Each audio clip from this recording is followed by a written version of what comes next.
Saucier, have a little dibble. If I could speak French, c'est formidable. Why? Because flavour. Recipes, man. Cook from your soul. Oh yeah, hey guys, how you doing? This one is all going to be about technique versus palate. It's something that you can learn and something that needs to be trained. Techniques you can learn, you can watch, you can view, blah, blah, blah. But palate, you need to give it some love. You need to eat shit. You need to taste things. You need to look at things and go, ooh, you need to register. You need to take all that information in and make sure that you can use it. So if this interests you, don't forget to like and subscribe and follow.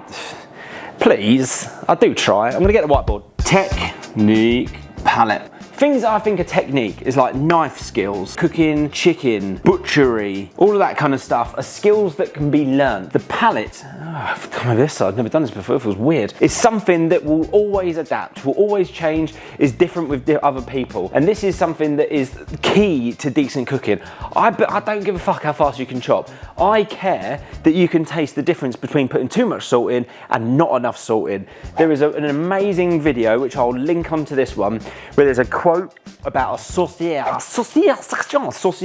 saucier section, where people work, you know, 4, 5, 6, 7, 8 years just to get to that point. It is the pinnacle of a restaurant. Why? Because that is flavour. No one gives a fuck how fast you can butcher a chicken. Doesn't bother me, yeah? That is where food begins to sing, and this is why I always talk about the bloody flavour star. Remember this, take a step back and think, if someone gave you a weird looking chicken breast with a fantastic sauce in it, would you enjoy it? I'll let you answer that one. So, in this video, bought myself a chicken. We're gonna make a pan sauce from that chicken, and then we're gonna serve it with a simple mash and some greens. Got it. The amount of messages I've had from people, oh, you've made me think differently about flavour. Good, that's what it's all about. Don't forget to like and subscribe. I've been stitched up. I ordered a chicken, and this is a Gressingham corn-fed poussin. How French of me. We're gonna take the breasticle off of this. All I do is pull this bit here that looks a bit like the elbow. Get in there, stretch it a little bit because you don't need loads of skin over this side. Little delicate cut. Now the bit you do wanna look for is this area here. This is where the oyster is. So if you're not very confident, just sort of like, just do a little cut and go, oh, is that where it is? You kind of roughly can guess. And you go, oh, there is a little bit of meat. Let's scoot that little sister out. And you just work your way around. That is a leg of a poussin. It's quite fiddly with a small one. Just get a bigger chicken, it'll be way easier to learn. Now for the old breasticles, there is a little line in the middle. Just wobble, wobble, wobble, wobble, go to one side. Get in there, down to the breastplate. Tip of the knife, and then all you're doing is just slowly working your way in here, which is where the breastplate is. Tension is handy. Delicately pull and then work your way around like this. There's one breast with a massive wing. Look at that wing! That wing is bigger than the thing. So flip the old go around, straight down the middle, run round the breastplate, wobbity wobbity woo, skibbity dibby doo. I'm gonna take that wing off because I don't really need it on there. Right, so I'm gonna cook those two. These, I'm just gonna put to one side, chuck them in the bin. I was joking, good. So as I said, I'm gonna make a mashed potato. One of the best ways to make mashed potato is bake a potato. It takes a little bit longer, yes, but you do get a superior mashed potato. Why? Because flavour. Potato skins harness a lot of wonderful flavour. If you have the potato skin on your potato and you bake it, you're like, oh, why does that taste so good? Flavour penetrates outside, sucky sucky, into the potato. Also, it steams in the middle, so you get this wonderful fluffy potato. The enemy of mash is moisture, so if you have wet mash, it's shizer. These have been in there, you know, 45 minutes to an hour. I've just pricked them so they don't explode. Always when making a mashed potato, I'd say use like a nice floury potato because they're better. A waxy variety, got that weird sweet to them, and you don't want that. Oh, look at that. Make a hat out of that. And again, by doing it like this, you will not get a lumpy mash. So this is a potato ricer. Oh. Right, these little things are fantastic. Roast them up, eat them. People think food waste is a fucking hard thing to solve. I genuinely think you're just making excuses. Get yourself a nice little bit of lube. There's nothing in there. A little bit of oil in the oven. They'll go crispy. You've got a snack.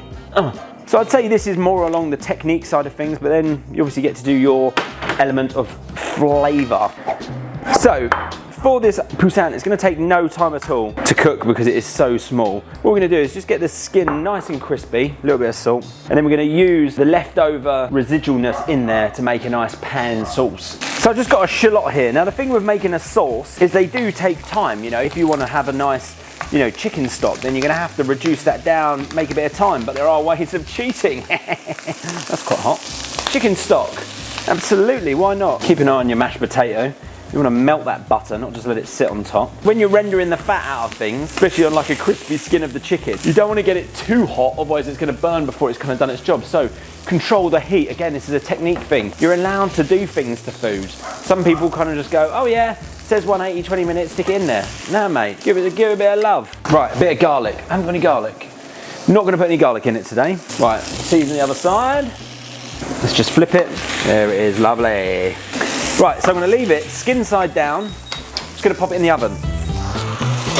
Right, I just want to talk to you about this dish while I'm constructing it, because I kind of haven't really done that. Right, I'm not going to rub that out because I can't be bothered. What we're going to do is we're going to have mash. Now, if you think of mash, you have to think of the properties of what is going on. Mashed potato is going to be creamy, right, and kind of rich because of the butter. Then you're going to have your poussin. It's just going to be the carrier of protein, so a flavour, but nothing that you're going to write home about and be like, wow, I want to eat that on its own. We're going to have some kale, which I'm just going to do simply just blanched, and then we're going to have a little bit of oil sautéed, lovely jubbly. It's just going to be there as like a nice minerally, kind of maybe a little bitter note. Now, the sauce is the key thing, as I said, saucière section. What we're going to do is we're going to take the pan bits, we're going to put some shallots in there, some white wine, a little bit of, what do you call this, fondue gravy, to stock, and then we're going to reduce that down. And then, what does it need to be if it needs to cut through something fatty? It can be something quite rich and acidic, something mustardy, maybe a little bit of vinegary, maybe some capers, a bit of parsley, a bit of butter. So it's got that sharpness that kind of pulls everything together. So when you think about food on a motherfucking whole, that is why some of these dishes work. Because if you had that and some tomato ketchup, you'd be like, that's wank. If you had that and a lovely sauce, you'd be like, that's good. Technique over palate. Kale, all I'm gonna do, just take a handful. I just like to do blanch and refresh. So cook them for like a minute, and then we're going to drain them, let them cool under ice cold water, and then you can sort of saute it when you're ready. So let's have a little look at this poussin.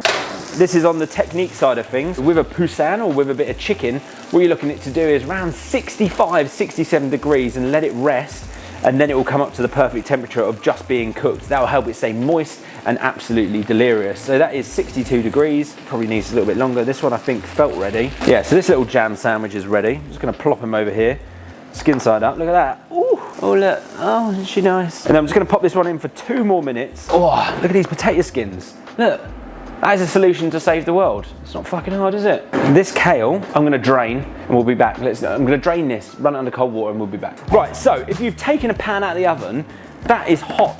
Now in most kitchens, what someone nice would do is they'll put that over it so you know what you're doing, but in kitchens you never tend to pick anything up with bare hands, it's just stupid. 65 degrees, those little bad boys are out. Just gonna go with a little bit of the shallots. I'm gonna give a little bit more oil. Just soften these shallots down, take a little bit of that harshness out. Super quick, they're small, so they're softened down. In with a little bit of white wine, crank the temp. And fuck recipes, man. Cook from your soul. Once you've learned a few things, then all of a sudden you can break those recipes down. You can be like, oh, I don't actually need this recipe anymore. I can just cook from my heart. Reduce down, in with a little bit of lube, just a bit of chicken stock. Reduce that down. Always add, but you can't take away. Bitter intensity, but lovely. No salt at the minute, because we'll have a taste. Tastes like you think it would. Acidic, wonderful chicken stock. Now, some nice cold butter. What this will do is it'll kind of build up a nice sauce. We're going to just slowly melt that through. Let it bubble away. Ooh, a little bit of fresh black pepper. Teeniest pinch of salt. Going to keep reducing that down and you'll get nice and thick. Now everyone will be thinking with like that poussin just having sat there and resting, they'll be like, oh, it's gone cold. Nah, mate, you need to leave it to rest. Let things rest, half the amount of time you cook it for. Residual cooking temperature is the #1 thing in cooking that people forget about. You don't cook something to the point of being eaten, you cook it to the point where you can let it rest. There you go, look. Lovely little pan sauce. Okay, so I'm gonna pop this over here. So here's your mashed potato. Haven't seasoned it. Remember, you didn't boil them in water, so they need a good season. You could put a little bit of mustard through here. Right, if I could speak French, c'est formidable. We're in a very good place. If you're gonna warm up a little bit of kale, a little bit of oil, the oil will stop the butter from burning. You may already have like a little bit of water left in there, so just get that in there. Get rid of these. All right, and check the temp. Right, look, 63 degrees. It has gone down So it was 67, probably went up to about 70. Now it's come back down to 63. Hardly any change in temperature. All about timings now. Everything's good. Poussin is ready to be sliced. Just warming that through. Your mashed potatoes good. Your sauce is ready.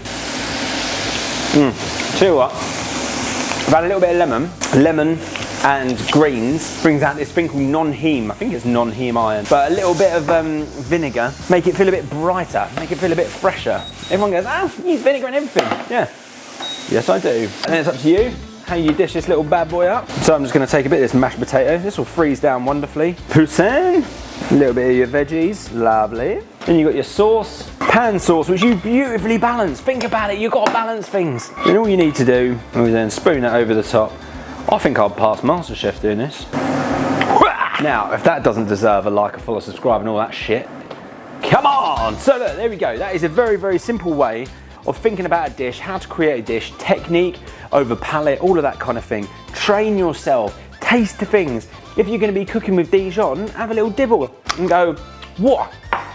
Got that spicy. This olive oil is maybe a little bit bitter. Maybe it needs it just to cut through over the top. Look, a little finishing oil. Why do they do it? Because maybe the dish needs a little touch of bitterness, a little fieriness. Maybe it needs a little finishing salt, a bit of smoked salt, whatever. So what I'm saying is learn techniques, learn skills, all that kind of stuff. But at the same time, the most important thing is train your palate. To become good in cooking, you need to make food taste good.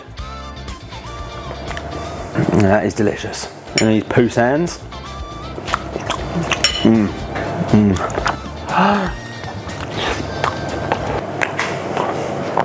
It's amazing.